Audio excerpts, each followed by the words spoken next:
그러니까 대부분 불법 건축물인 거는 계약할 때 알았지만은 이행 강제금이 이렇게 많이 나오는 줄은 몰랐다. 우리는 제대로 된 정보를 듣지 못했기 때문에 이 계약은 무효다. 그러니까 매도인 측의 잘못으로 계약이 파기되는 것이니까 손해배상 청구하겠다.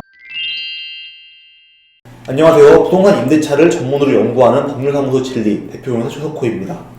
오늘은 부동산 매매 시 그 대상물이 불법 건축물일 때 주의해야 될 상황에 대해서 얘기를 해보려고 합니다. 불법 건축물이 거래 대상이라고 하면은 매수인한테도 매도인한테도 좋을 게 없지 않나 라고 생각하는 분들도 계시겠지만은 구건축물, 특히 구축 빌라 같은 경우에는 생각보다 이제 불법으로 증축을 하는 게 많기 때문에 이러한 불법 건축물 카테고리에 포함되는 경우가 종종 발생을 합니다. 그리고 이제 이러한 불법 건축물 같은 경우에는 시세보다 더 싸게 거래가 되기 때문에 매수하는 분 입장에서는 이런 불법적으로 증축된 상태를 해소하기만 한다면은 이 차익을 볼 수도 있기 때문에 거래가 은근히 많이 이루어지는 유형이기도 합니다. 매수인 입장에서는 당연히 그 대상물이 불법 건축물인 거를 알면서도 매매를 한 경우이기 때문에 건물과 관련해서 발생하는 이행 강제금에 대해서 충분히 숙지를 하고 또 향후 얻게 될 불이익 그 액수가 얼마인지 파악을 하는 게 중요하다고 생각이 됩니다. 그리고 이제 매도인 입장에서도 매수인한테 이러한 불법 증축에 관한 정보를 빠짐없이 알려줘야 이후 계약 단계에서 혹시나 매수인이 좀 얘기했던 것과 다르지 않느냐라는 점을 근거로 하면서 계약 파기를 요구할 때 그 책임을 회피할 수 있을 것이라고 생각이 됩니다. 그러면은 그 매수인과 매도인 입장에서 어떤 정보를 확인해야 하는지, 매수인은 미래에 발생하게 될 비용, 즉 이행 강제금에 대해서 정확히 인지를 하고 있어야 합니다. 그러니까 불법 건축물에 대해서는 매년 이행 강제금이 부과되는데요. 그 이행 강제금 액수가 얼마인지, 그리고 이행 강제금을 납부하는 것보다 불법으로 증축된 부분을 수리를 하는 것이 더 좋은지를 따져보는 것이 굉장히 중요합니다.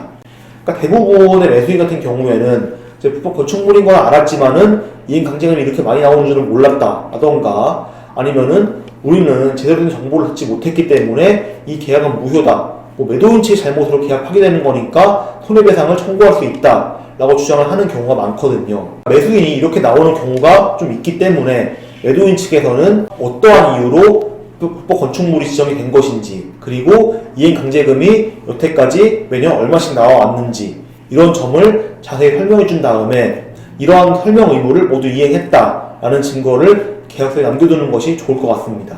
그러니까 아까 말씀드린 것처럼 불법 건축물로 지정된 이유, 그리고 이행 강제금의 대략적인 액수, 이런 거를 이제 계약서에 특약 사항으로 기재하는 게 좋다는 것이죠. 그래서 이렇게 특약 사항을 기재한다라고 하면은 그 계약서를 가지고서 매수인과 매도인이 불법으로 증축된 부분을 서로 인지했고, 그리고 이행 강제금에 대해서도 대략적인 액수에 대해서 고지가 이루어졌기 때문에 앞으로는 이 문제를 이유로는 계약 파기를 논하지 않겠다, 이러한 내용이 이야기가 진행이 될 수가 있겠죠. 또 하나, 그 계약을 진행할 때 건축물 대장을 발급받아가지고 불법 건축물에 대한 내용을 확인해보는 것 역시 필수이기 때문에 계약서를 작성할 때 중개인의 중재하에 그러한 건축물 대장을 발급받아서 열람하는 것도 굉장히 중요할 것입니다.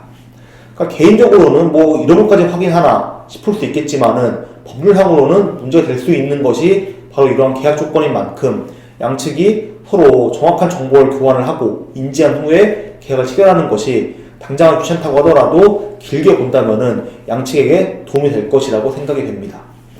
오늘은 불법 건축물을 거래할 때 유의해야 할 점에 대해서 핵심을 설명드려 봤는데 도움이 되셨을까요? 다음에 또 유익한 내용으로 뵙겠습니다. 영특한 채널 모두 구독, 알림 설정 하셨죠? 다음에 또 뵙겠습니다.